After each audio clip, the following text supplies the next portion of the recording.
Hi అండి, నమస్తే. ఈ మధ్య జరిగినటువంటి పహల్గం నాటకు చాలా బాధాకరమైనది. అయితే వాళ్ళకి బుద్ధి చెప్పడానికి, రివెంజ్ తీర్చుకోవడానికి మిలిటరీ, పారామిలిటరీ ప్రతి ఒక్కరూ వాళ్ళ ఫ్యామిలీని, వాళ్ళని ప్రాణాలు తెగించి వాళ్ళు బయలుదేరినారు. నా భర్తతో సహా బయలుదేరినారు. నేను చెప్పాలనుకున్నది ఏంటంటే, ఈరోజు అందరూ ఇంత హల్చల్ చేస్తూ ఉన్నారు. అంటే Indian army great, Indian army great అని. కానీ నిజానికి మీ కళ్ళ ముందు మీ గ్రామంలో కానీ, మీ బంధువుల్లో కానీ, మీ ఎక్కడైనా సరే వాళ్ళు కనిపించినప్పుడు మీరు రెస్పెక్ట్ ఇచ్చుంటారా? కనీసం వాళ్ళు గుర్తించుంటారా? కొంచెం గుర్తించండి, గౌరవించండి.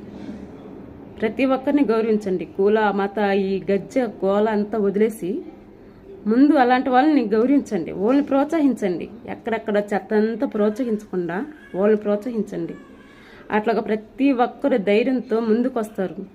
స్ట్రెంత్ ఎక్కువ ఉంటే ఎవరు కూడా మన జోలికి రారు. మీరు గౌరవించరు. అది ఏందని తొక్క, వీళ్ళు ఏముందిలే కామను అట్లా తీసి అక్కడ పడేస్తారు. కొంచెం గౌరవించడం నేర్చుకోండి, గుర్తించడం నేర్చుకోండి. ఈరోజు ఏవి సిచ్యువేషన్ వచ్చిందో ఆ సిచ్యువేషన్ మళ్ళీ రాకుండా ఉండాలంటే ప్రతి ఒక్కరిని రెస్పెక్ట్ చేయండి. ఎక్కడ కనిపించినా సరే వాళ్ళని గౌరవించండి. ఓకే.